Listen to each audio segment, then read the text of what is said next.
ఇండియాలోనే number 1 varicose veins hospital Avis vascular centre. నమస్కారం, మీరు చూస్తున్న సుమన్ టీవీ. నేను మీ కీర్తి. సెప్టెంబర్ 7వ తారీఖు రాహుగ్రస్త సంపూర్ణ చంద్రగ్రహణం ఏర్పడబోతుంది. మరి దీనికి సంబంధించి అనేక ధర్మ సందేహాలు మనందరి మధ్యలో ఉన్నాయి. వీటిని నివృత్తి చేయడానికి మనతో పాటు ఉన్నారు. 2009 నుంచి 30,000కు పైగా జాతకాల పరిశీలన చేసి, అలాగే 2013 నుంచి అనేక పితృదోషాల కార్యక్రమాలను నిర్వహించి, అంటే కొన్ని వేలకు పైగా పితృదోష కార్యక్రమాలను నిర్వహించిన ప్రముఖ ఆస్ట్రాలజర్ బ్రహ్మశ్రీ నందిబట్ల శ్రీహరి శర్మ గురుగారు. నమస్కారం గురుగారు.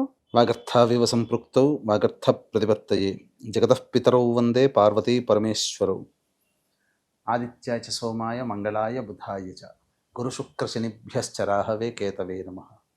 శృంగేరి జగద్గురు పీఠాధిపతులకి, కంచి పీఠాధిపతులకి నమస్కారములు తెలియజేసుకుంటూ కార్యక్రమాన్ని ప్రారంభిద్దాం. గురుగారు, ఇందాక నేను చెప్పినట్టుగా సెప్టెంబర్ 7న రాహుగ్రస్త సంపూర్ణ చంద్రగ్రహణం ఏర్పడిపోతుంది. చాలా చాలా టెన్షన్ పెడతా ఉన్నారు. అసలు పలానా రాసుల వారికి బాగుంది, బాగాలేదు, చాలా చాలా అనర్థాలు జరగబోతున్నాయని. మరి దీనికి సంబంధించి మీ వివరాలు గురుగారు. తప్పకుండానమ్మా.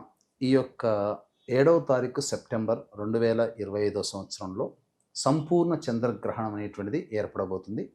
ప్రపంచవ్యాప్తంగా 82% మందికి ఈ యొక్క ప్రభావం అనేటువంటిది అన్ని దేశాల్లో విస్తరించి ఉంది. ఓకే.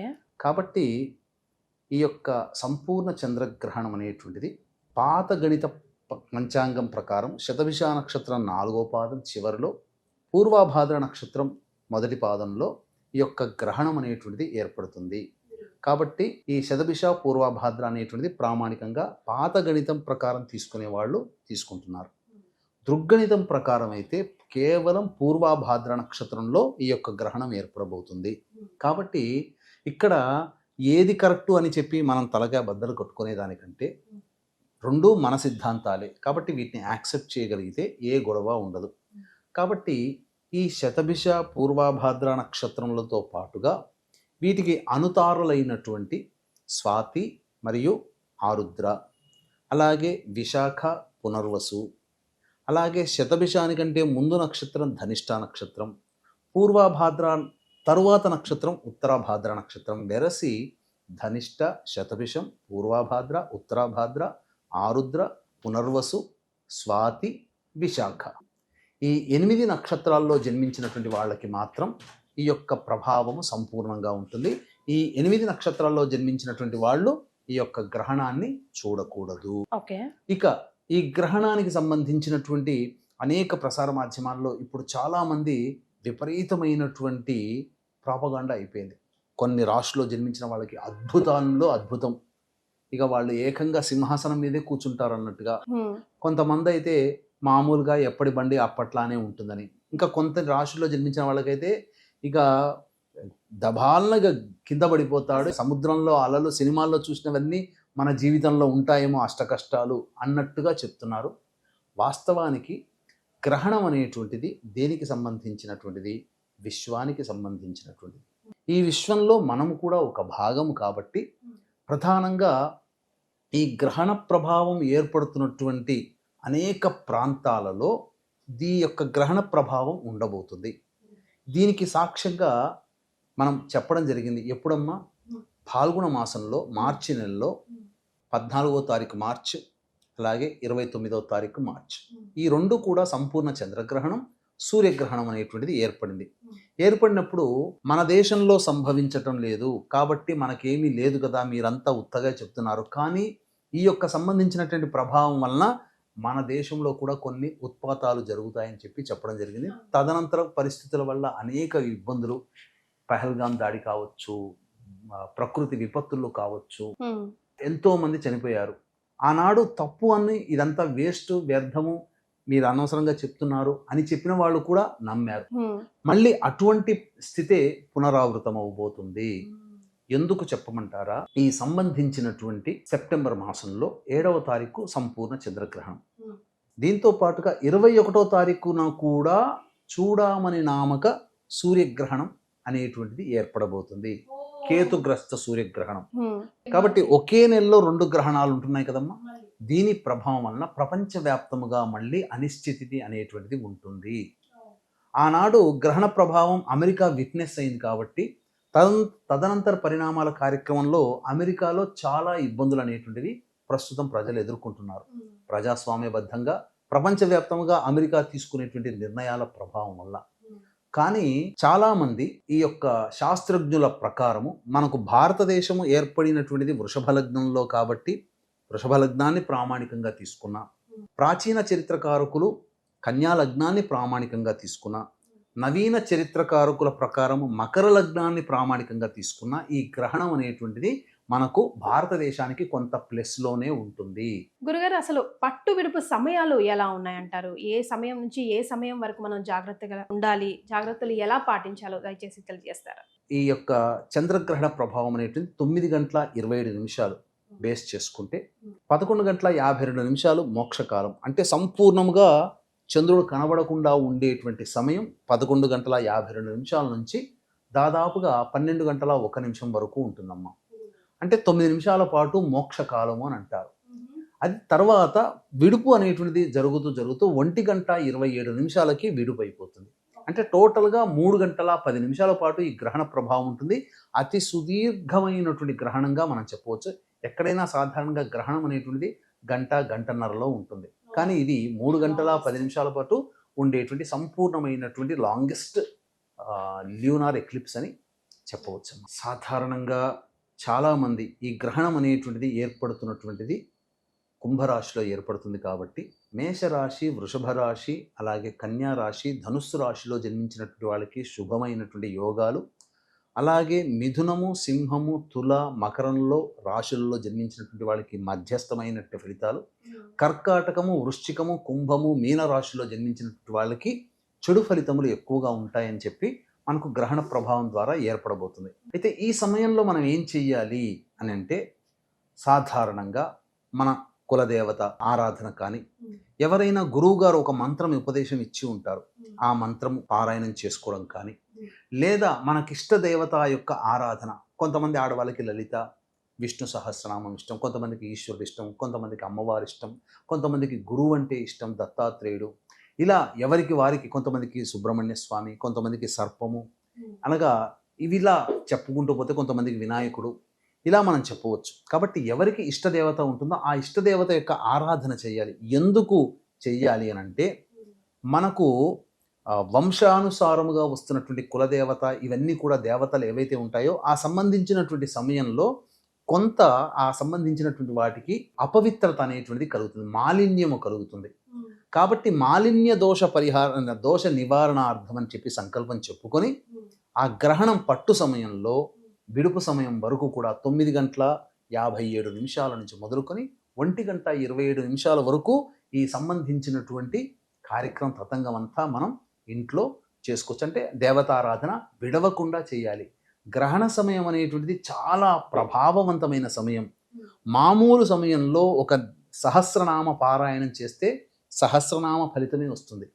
కానీ ఇక్కడ సహస్రనామ పారాయణం ఒక సమయంలో గనక చేస్తే 1000 సార్లు సహస్రనామ పారాయణం ఫలితం చేస్తే ఎంత ఫలితం అయితే పొందుతామో, కేవలం ఈ గ్రహణ సమయంలో ఒక్కసారి చేస్తే అంత ఫలితం వస్తుందని చెప్పినప్పుడు ఆ ప్రభావం మనం మాటల్లో వర్ణించగలుగుతామా? వర్ణించలేము. కాబట్టి అవకాశం ఉన్న దీక్షించేటువంటి సుమన్ టీవీ ప్రేక్షకులు అందరూ కూడా ఈ సంబంధించినటువంటి దోష నివారణ అనేటువంటిది, అనగా మీ యొక్క ఇష్టదేవత ఆరాధన అనేటువంటిది చేసుకుంటే, ఇంతకుముందు చెప్పినటువంటి రాశుల్లో ఎవరైతే జన్మించి ఉంటారో, మంచి కలిగేటువంటి రాశులు, చెడు కలిగేటువంటి రాశులు జన్మించి ఉంటారో, వాళ్ళకందరికీ కూడా భవిష్యత్తులో వచ్చేటువంటి ఇబ్బందుల నుంచి అవి తొలగిపోవడం జరుగుతుంది, ఇబ్బందుల నుంచి బయటపడడం జరుగుతుంది. కాబట్టి ఇవి ఇప్పుడు చెప్పినటువంటి మాటల్లో చెప్పినంత సులువుగా, విన్నంత సులువుగా ఉండదు. అనుభవించి ఆ కష్టాలు మీద పడి, ఆ కష్టములు మన దాకా వచ్చి మనల్ని ఇబ్బంది పెట్టకుండా పక్కకు జరిగినప్పుడు, అప్పుడు నేను చేసుకున్న పుణ్య ఫలిత ప్రభావం వల్ల నాకు ఇబ్బందుల నుంచి బయటపడ్డాను అని చెప్పి అప్పుడు అనుభవిస్తే తప్ప మనకు తెలియదు. అందుకనే ఈ చెప్పినటువంటి సంబంధించినటువంటి 12 రాశుల్లో జన్మించినటువంటి వాళ్ళకి కూడా ఈ గ్రహణ ప్రభావం ఉంటుంది. కాబట్టి ప్రధానంగా ఈ యొక్క మిథున, కర్కాటక, సింహ, వృశ్చిక, తుల, మకర, కుంభ, మీన రాశుల్లో జన్మించినటువంటి వారికి గ్రహణ దోష పరిహారార్థమే సెప్టెంబర్ 8వ తారీఖు రోజున సాయంత్రం 6 గంటలకి మన పీఠం ఆధ్వర్యంలో దుర్గా సూక్తము, శ్రీ సూక్తము, చంద్ర రాహు శనిగ్రహ జపాలు, హోమాది కార్యక్రమాలు, గ్రహణ దోష నివారణ హోమాది కార్యక్రమాలు జరిపించడం జరుగుతుంది. 6 గంటలకు ప్రారంభమవుతుంది కాబట్టి 8వ తారీఖు రోజున సాయంత్రం 5 గంటల లోపల మీ గోత్రనామాదులు నమోదు చేసుకోవచ్చు. ఈ కార్యక్రమంలో నమోదు చేసుకున్నటువంటి వాళ్ళకి శక్తిపాతము చేయబడినటువంటి కరుంగలీమాల మీకు అందివ్వడం జరుగుతుంది. గురుగారు, మరి అమెరికన్స్ పరిస్థితి ఏంటండి? అంటే సెప్టెంబర్ 7th వచ్చే చంద్రగ్రహణం కానీ సెప్టెంబర్ 21st వచ్చే సూర్యగ్రహణం వల్ల వాళ్ళకి ఏమైనా ఎఫెక్ట్ ఉంటుందా? వారేమైనా పరిహారాలు కానీ లేదంటే సూతకాలు కానీ పాటించాలంటారా? మనకు చెప్పవలసినటువంటి అంటే వీక్షించేటువంటి ప్రేక్షకుల్లో చాలా మంది అమెరికా తదితర ప్రాంతాల్లో ఉన్న వాళ్ళు ఉంటారు. కాబట్టి ఇక్కడ ప్రధానంగా అమెరికన్స్లో ఉన్నటువంటి వాళ్ళు కనుక యుఎస్ఏలో ఉన్నటువంటి వాళ్ళకి, యూకేలో కానీ, జర్మనీలో కానీ, యునైటెడ్ అరబ్ ఎమిరేట్స్లో కానీ ఉన్నటువంటి వాళ్ళకి ఈ యొక్క సంపూర్ణ చంద్రగ్రహణం అక్కడ కనిపించదు.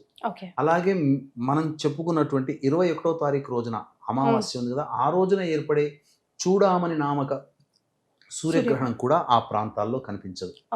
కాబట్టి భయపడాల్సినటువంటి అవసరం లేదు.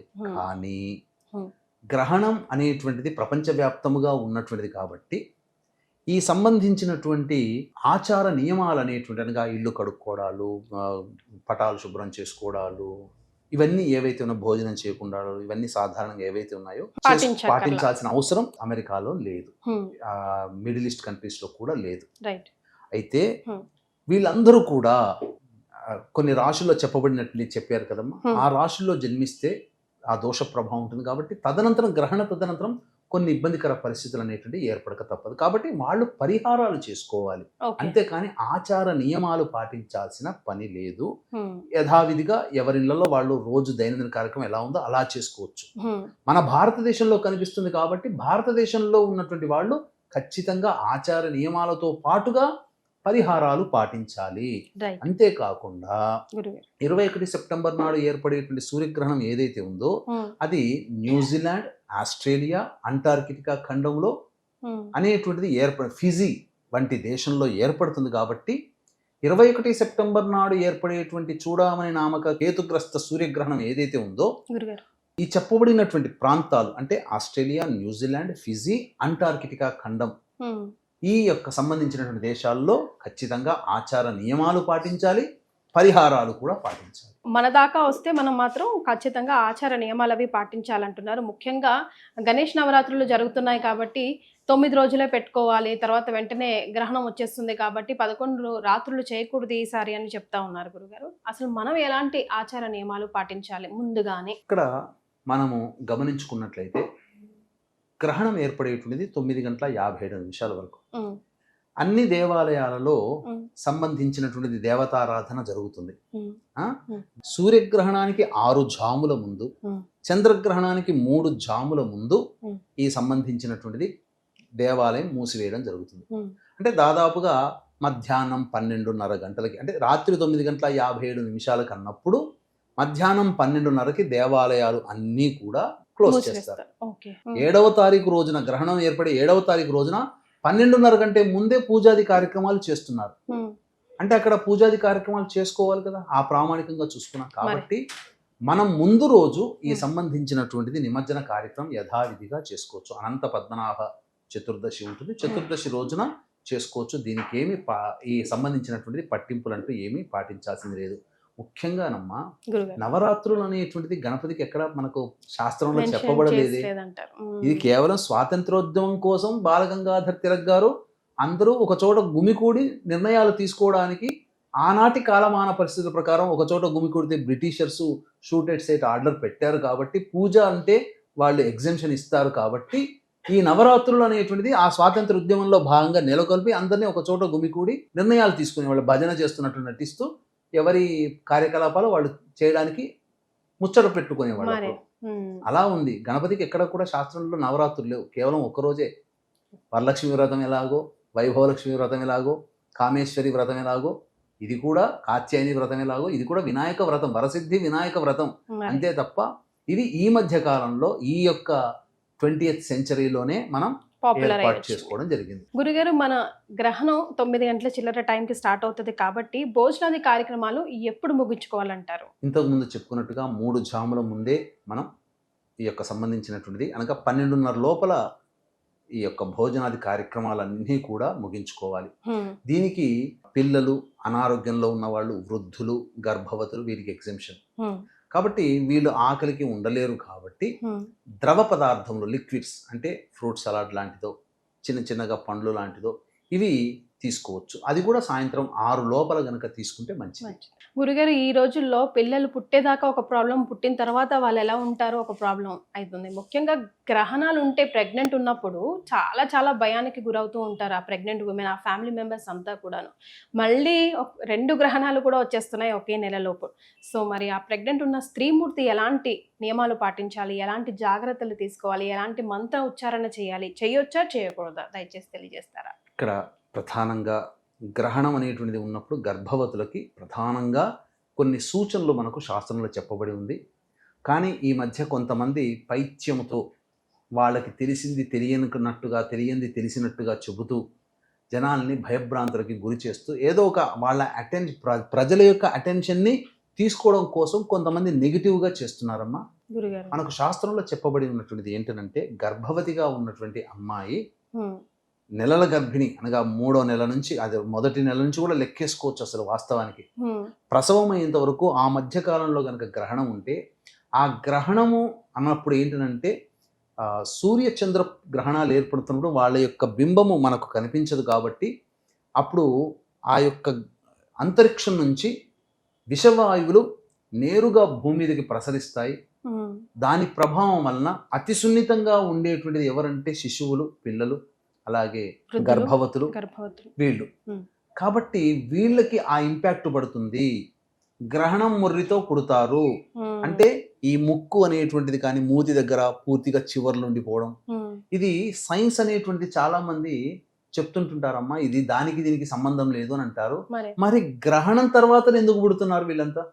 ఇప్పుడు 1 సంవత్సరంలో గ్రహణాలు అంటూ జరగలేదు. 2020 సంవత్సరంలో కరోనా ఉన్నప్పుడు మరి ఎవరు ఆ సంబంధం నుంచి ఎక్కడైనా కానీ మనం విన్నామా? రిపోర్ట్స్ ఉన్నాయా? గ్రహణం మరి వ్యాధితో పుట్టారని. గ్రహణాలు లేని సంవత్సరంలో అందరూ నార్మల్గానే పుట్టారు. గ్రహణాలు ఉన్నప్పుడు తెలిసి తెలియక గర్భవతులు ఎవరైతే మిస్టేక్స్ చేస్తారు, అది మన స్పృహంలో కూడా వచ్చేస్తుంది గురుగారు. అరే అప్పుడు చెప్తే నేను వెళ్ళలేదు. సైన్స్ చెప్పేటువంటి వాళ్ళు వీళ్ళకి సైన్స్ అంటే కనబడేది అని నమ్మడమే సైన్స్ అమ్మా. కాబట్టి సైన్స్ చెప్పేటువంటి దాన్ని మనం పెద్దగా పరిగణలోకి తీసుకోవాలి. కానీ మనకంటూ ఒక అనాదిగా మన ఋషులు, మునులు మనలకు ఎంతో సిద్ధాంతంగా ఇచ్చారు మనకు. కాబట్టి మన వాళ్ళు అందించిందే ఇప్పుడు వీళ్ళు ఆచరిస్తున్నారు. ఇప్పుడు ఏదో గొప్పగా సైన్స్ అంటున్నారు. సరే, కొంత ఒప్పుకోక తప్పదు. కానీ ఇటువంటి విషయాల్లో మాత్రం మన ఆచారమే మనల్ని ముందుకు నడిపిస్తుంది. ఆచారము ఖచ్చితంగా పాటించాల్సిందే. ఎంతోమంది ఒక సిస్టమేటిక్గా ఉన్నదాన్ని చెడు చేసేసారు. అంటే మన హిందూ ధర్మంలో ఆచార సాంప్రదాయాల్లో గందరగోళానికి గురి చేసే విధంగా అన్యమతస్థులు కొంత అవాకులు చెవాకులు చెప్పడం ద్వారా వచ్చింది. ముందు కాలంలో, ప్రాచీన కాలంలో ఎలా ఉండేది? హాయిగా గర్భవతి హాయిగా రెస్ట్ తీసుకునేది. మీరు అన్నట్టుగా దైవనామస్మరణ చేసుకుంటూ ఉండేవాళ్ళు.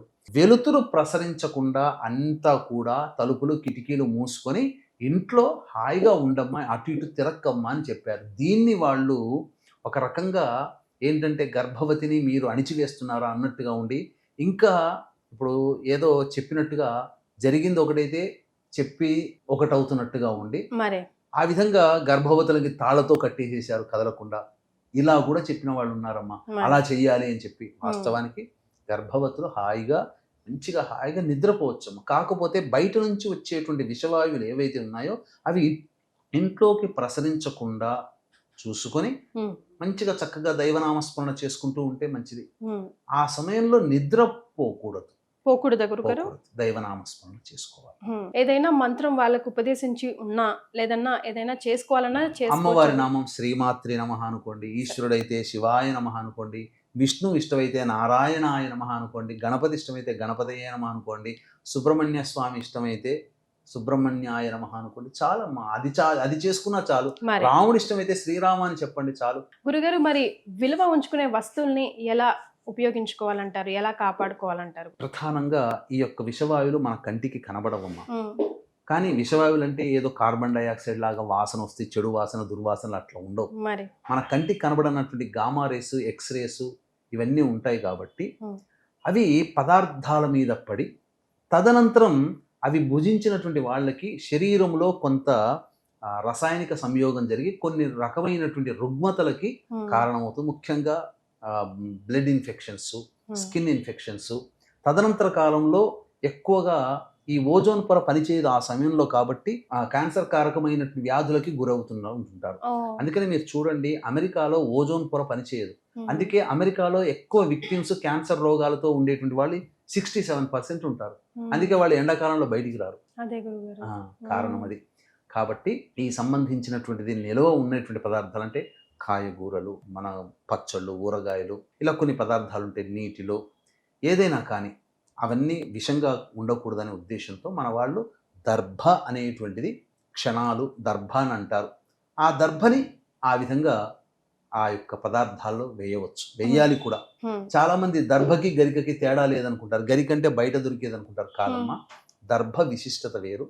అది పూజా స్టోర్లో కానీ పచారీ షాపుల్లో కానీ దర్భ అంటే ఇస్తారు. అవి ఒక కట్ట తెచ్చుకుంటే ఏం పెద్ద ఉపయోగం ఏం లేదు. అయితే పూర్వకాలంలో ఎలా ఉండేదంటే నట్టింట్లో అని అంటారు కదమ్మా, నట్టింటిలో ముగ్గు వేసేవాళ్ళు. అష్టదళ పద్మము కానీ చతురస్రాకారం కానీ ముగ్గు వేసి అందులో ఆ పైన ఒక దర్భల యొక్క కట్ట పెట్టేవాళ్ళు, దర్భల్ని పరిచేవాళ్ళు పూర్తిగా నిండుగా. ఆ విధంగా ఉన్నప్పుడు ఏమైందంటే ఎక్కడెక్కడి నుంచో వచ్చిందంతా కూడా నట్టింట్లో చేరుతుంది. దర్భ ప్రభావం వల్ల ఆ ఇంట్లో విషవాయువులు అనేటువంటి రాకుండా ఉంటాయి అనే ఉద్దేశంతో ఆ విధంగా ఇళ్లల్లో ఉండేటువంటి ఊరగాయల్లో, నీటిలో, అన్నిట్లో వేసుకున్నా నట్టింట్లో మాత్రం చతురస్ర మండలము కానీ అష్టదళ పద్మము కానీ వేసి అప్పుడు దర్భలు అనేటువంటి పరిచేవాళ్ళు. తద్వారా ఇంట్లోకి వచ్చే నెగిటివ్ ఎనర్జీ కూడా తొలగిపోతుంది అని మనకు శాస్త్ర ప్రమాణం. గురుగారు, మరి ఒకవేళ గ్రహణం తర్వాత మనం ఎలాంటి నియమాలు పాటించాలి? దేవుడు గది కానీ ఇల్లు కానీ ఎప్పుడు శుభ్రం చేసుకోవాలంటారు? ఇక్కడ గ్రహణానికి పట్టు విడుపు అనేటువంటిది ప్రధానమైనటువంటి నియమం. కాబట్టి పట్టు పట్టేటువంటి సమయం 9:57 కాబట్టి రాత్రి 9 గంటలకల్లా ఇల్లంతా శుభ్రం చేసుకొని మామూలుగా ఊడ్చేసేసుకొని జాడి కట్టతో ఊడ్చేసేసుకొని ఇల్లంతా శుభ్రం చేసేసుకొని పట్టు సమయంలో ఎవరైతే తమ ఇష్టదేవత ఆరాధన చేసుకోవాలనుకుంటారో, గురువు గారు ఇచ్చినటువంటి మంత్రోపదేశం చేసుకోవాలి అని అనుకుంటారో, వీళ్ళందరూ కూడా 9:57 ప్రారంభమవుతుంది కాబట్టి 9:55 స్నానం ఆచరించేసేసుకొని 50 నిమిషాలకి బాత్రూమ్కి వెళ్ళి స్నానం చేయాలి. 9:57, 58 లేదా 10 గంటలకల్లా బయటకు వచ్చేసేస్తారు. చక్కగా తుడుచుకొని చక్కగా ఆసనం, దర్భాసనం కానీ లేకపోతే మంచి పట్టు వస్త్రం కానీ కట్టుకొని ఉచితాసనం వేసుకొని గురువు గారు ఇచ్చినటువంటిది వంశ ప్రకారంగా వస్తున్నటువంటి దేవతారాధన, కులదేవతారాధన, ఇష్టదేవత ఆరాధన, సహస్రనామ పారాయణము, మూలమంత్ర జపము అవన్నీ కూడా 1:20 వరకు చేసుకోవాలి. తదనంతరం 20 నిమిషాలకి విడుస్తుందన్నంగా స్నానం ఆచరించాలి. కొంతమంది జపం చేసుకుంటూ ఉంటారు కాబట్టి బ్రాహ్మలు గనక అవైలబుల్ అయితే 1:10 బ్రాహ్మలు పిలిపించి ఆ యొక్క గ్రహణ విడుస్తున్న సమయంలో కాంస్య పాత్ర లేదా కాంస్య అంటే బ్రాంజ్ కాంస్య పాత్ర, అందులో కొంత వెండి బింబము, చంద్రబింబము, వెండి సూర్యబింబము, వెండి నాగబింబము వేసి అది మునిగిపోయేంత విధంగా ఆ యొక్క ఆవు నేతిని, శుద్ధమైన ఆవు నేతిని వేసి, లేదా మట్టి పాత్రనైనా తీసుకోవచ్చు, ఇత్తడి పాత్రనైనా తీసుకోవచ్చు, కానీ స్టీలు వాడకూడదు. ఇక తీసుకొని అందులో చెప్పిన విధంగా వేసి ఆ మునిగిపోయేంతగా ఆవు నెయ్యి వేసి అందులో తన ముఖాన్ని చూసుకొని అదే సమయంలో బ్రాహ్మడికి దానం చేయాలి. వస్త్ర సహితముగా, అలాగే బియ్యము, మినుముల సహితముగా, నువ్వుల సహితముగా, వస్త్ర సహితముగా చెప్పినటువంటి పాత్రలో ఆ విధంగా ముఖం చూసుకొని దానము గనక చేస్తే గ్రహణ దోషం అనేటువంటిది సంపూర్ణముగా తొలగిపోతుంది. తద్వారా అమితమైనటువంటి దేవతాశక్తి వాళ్ళలో ప్రవేశిస్తుంది. నరదృష్టి, నరఘోషతో బాధపడేటువంటి వాళ్ళందరూ కూడా విముక్తులవుతారు. వాళ్ళలో చైతన్యం కలుగుతుంది.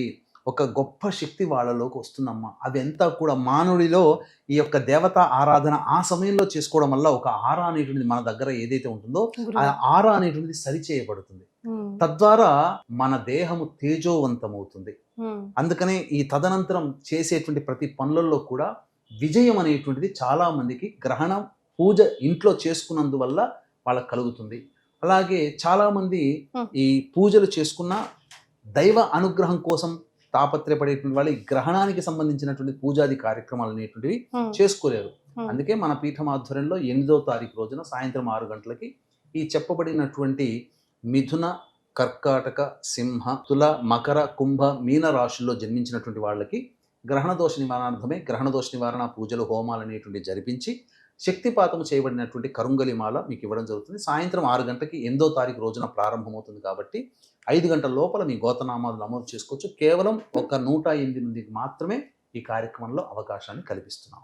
గురుగారు, మరి దేవుడు గదిని కానీ చిత్రపటాలు కానీ ఎప్పుడు క్లీన్ చేసుకోవాలంటారు? గ్రహణం విడుపు స్నానం 1:27 వరకు గ్రహణం విడుస్తుంది కాబట్టి గ్రహణం ఆ సమయంలో స్నానం చేస్తాం. తదనంతరం ఆ సంబంధించినటువంటి ఇల్లంతా కూడా మళ్ళీ ఒకసారి చీపురు కట్టతో పూర్తిగా క్లీన్ చేసి తదనంతరం శుభ్రమైనటువంటి నీటితో, అంటే మంచి నీటిలో గళ్ళ ఉప్పు, తర్వాత యాలకుల పొడి, తర్వాత పసుపు, తర్వాత ఈ సంబంధించినటువంటి గోపంచకము, పచ్చకర్పూరము ఇవన్నీ వేసి సుగంధ ద్రవ్యాలన్నీ సుగంధ ద్రవ్యాలు వేసిన తర్వాత ఇవన్నీ కలుగుతాయి కదమ్మా. తదనంతరం ఒక మంచి బట్ట మాఫ్తో ఈ సంబంధించినటువంటి ఇల్లంతా క్లీన్ చేసుకుంటే నెగిటివ్ ఎనర్జీ 100కి 100% పోతుంది. దేవతా శక్తి అప్పుడు ప్రవేశిస్తుంది. తరువాత ఈ దేవతల విగ్రహాల దగ్గర కూడా గ్రహణం పట్టు కంటే ముందే అన్ని దర్భపుల్లలు పెట్టాలి చిత్రపటాల దగ్గర కానీ. ఎందుకంటే మనం రోజు నిత్యం పూజిస్తాం కదా, మనకు సంబంధించి 20-30 సంవత్సరాల నుంచి చిత్రపటాలు ఉంటాయి. ఆ చిత్రపటాల్లో కూడా దైవశక్తి ఉంటుందమ్మా. అలాగే విగ్రహాలు ఉంటాయి కాబట్టి విగ్రహాలకు అన్నిటి దగ్గర, చిత్రపటాల దగ్గర ఎలాగో దర్భపుల్ల పెడతాం మనం. తదనంతరం విడుపు స్నానం అయిపోయిన తర్వాత మళ్ళీ అంతా కూడా పూజా మందిరం అంతా కూడా శుభ్రపరచుకొని ప్రతి విగ్రహాన్ని శుభ్రంగా కడుక్కోవాలి.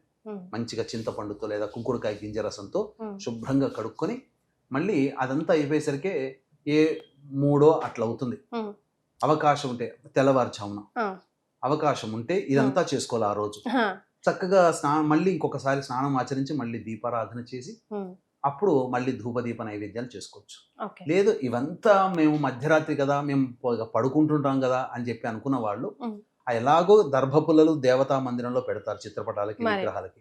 తెల్లవారే 5 గంటలకల్లా లేచి ఈ చెప్పినటువంటి ముందు విధానం ఏదైతే ఉందో అదంతా ఆచరించి చక్కగా దీపారాధన చేసి మళ్ళీ పూజాది కార్యక్రమం, ప్రతి విగ్రహం తుడవాల్సిందే, ప్రతి పటము తుడవాల్సిందే, మళ్ళీ కొత్తగా బొట్లు పెట్టాల్సిందే, అన్నీ చేసుకోవాల్సిందే. ధూపదీపము ముఖ్యంగా గుగ్గిలం ఇల్లంతా వేసుకోవాలమ్మా ఆ రోజు.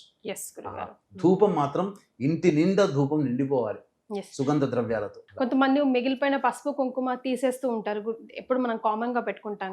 అప్పుడు ఫ్రెష్ గా వాడాల్సిందేనా గురుగారు? దర్భ వేస్తే వాడుకోవచ్చమ్మా, దర్భ వేయకుంటే అది పక్కకు పడేసుకుంటే మంచిది. సో ముఖ్యంగా ఫైనల్ గా గురుగారు, ఏ రాసుల వారు ఎలాంటి జాగ్రత్తలు పాటించాలి, ఎలాంటి రెమెడీస్ ని మీరు సూచిస్తారు ఈ గ్రహణానికి సంబంధించి? ప్రధానంగా కుంభరాశిలో గ్రహణం ఏర్పడుతుంది కాబట్టి శతభిష పూర్వభాద్ర నక్షత్రం అని చెప్తున్నారు. కొంతమంది పూర్వభాద్ర నక్షత్రం ఒక్క నక్షత్రంలో ఏర్పడుతుంది అన్నారు కాబట్టి 2 యాక్సెప్టెన్స్ చేస్తే ముఖ్యంగా 8 నక్షత్రాల్లో వాళ్ళు ఈ యొక్క సంబంధించినటువంటి గ్రహణాన్ని చూడకూడదు. ధనిష్ట, శతభిషం, పూర్వభాద్ర, ఉత్తరాభాద్ర, స్వాతి, ఆరుద్ర, పునర్వసు, విశాఖ ఈ 8 నక్షత్రాల్లో జన్మించిన వాళ్ళు గ్రహణాన్ని చూడకూడదు. నెక్స్ట్ సెకండ్ పాయింట్, ఈ యొక్క గ్రహణం కుంభరాశిలో రాహుగ్రస్తంగా ఏర్పడుతుంది కాబట్టి ఈ సంబంధించినటువంటి మిథున రాశికి, అలాగే సింహరాశికి, తులారాశికి, మకర రాశిలో జన్మించినటువంటి వాళ్ళకి మధ్యస్థమైనటువంటి ఫలితాలు, మేష, వృషభ, కన్య, ధనుస్సు రాశులలో జన్మించినటువంటి వాళ్ళకి ఉత్తమమైనటువంటి శుభ ఫలితాలు, కర్కాటక, వృశ్చిక, కుంభ, మీన రాశుల్లో జన్మించినటువంటి వాళ్ళకి చెడు ఫలితాలు కలుగుతున్నాయని చెప్పి శాస్త్ర ప్రకారం చెప్పడం జరిగింది. కాబట్టి ఈ చెప్పినటువంటి మిథున, కర్కాటక, సింహ, తుల, అలాగే మకర, కుంభ, మీన రాశుల్లో జన్మించినటువంటి వాళ్ళు ఎవరైతే ఉంటారో వాళ్ళు ఈ గ్రహణ సమయం జరుగుతున్నంతసేపు ఇష్టదేవతారాధన చేసుకొని 8వ తారీఖు రోజున కాలకృత్యాదులన్నీ తీర్చుకొని శుభ్రమైనటువంటి వస్త్రములు ధరించి దగ్గరలో పండితుని పిలిపించుకున్నా లేదా దేవాలయానికి వెళ్ళినా అక్కడ ప్రధానంగా మట్టి పాత్ర కానీ, కాంస్య పాత్ర కానీ, ఇత్తడి పాత్ర కానీ తీసుకొని అందులో వెండి బింబము, అంటే వెండి చంద్రబింబము, వెండి నాగబింబము, వెండి సూర్యబింబము వేసి అందులో ఆవు నెయ్యి వేసి, అలాగే ఒక తెల్లటి వస్త్రము, మినుములు, బియ్యము, కొన్ని నల్ల నువ్వులు ఇవన్నీ వేసి ఒక ఇస్తరులో వేసి ఆ వస్త్రము పైన మళ్ళీ ఇంకొక విస్తరి వేసి ఆ దానిపైన ఈ యొక్క చెప్పబడినటువంటి పాత్ర ఏదైతే ఉంటుందో చెప్పాను కదా, ఆవు నేతిలో ఉన్నాయి, ఆ పాత్ర పెట్టి అందులో ముఖబింబం చూసి సంకల్పం చెప్పుకొని బ్రాహ్మణునికి గనక దానం గనక చేస్తే తప్పకుండా గ్రహణ దోషం అనేటువంటిది తొలగిపోతుంది.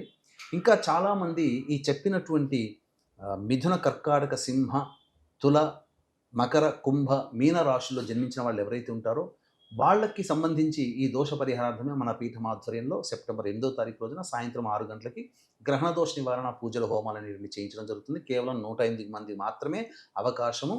కాబట్టి ఈ కార్యక్రమంలో నమోదు చేసుకున్న వాళ్ళకి శక్తిపాతం చేసినటువంటి కరుంగలి మాల ఇవ్వడం జరుగుతుంది. ఎందుకంటే 7వ తారీఖు రోజున కంటే ఆ రోజు గ్రహణం ఏర్పడుతున్నటువంటి నక్షత్రం రాత్రి 8వ తారీఖు రాత్రి 10 గంటల వరకు ఉంది కాబట్టి సాయంత్రం 8వ తారీఖు సాయంత్రం 5 గంటల లోపల ఈ యొక్క సంబంధించినటువంటి గోత్రనామాదులు నమోదు చేసుకోవచ్చు. తద్వారా సంపూర్ణమైనటువంటి శాంతి, భవిష్యత్తులో కలిగేటువంటి ఇబ్బందుల నుంచి బయటపడతారని చెప్పవచ్చు. చాలా సంతోషం గురుగారు, చాలా కులంకుశంగా వివరాలు అందించారు. ధన్యవాదాలు. సర్వం శ్రీ ఉమామహేశ్వర పరబ్రహ్మార్పణమస్తు.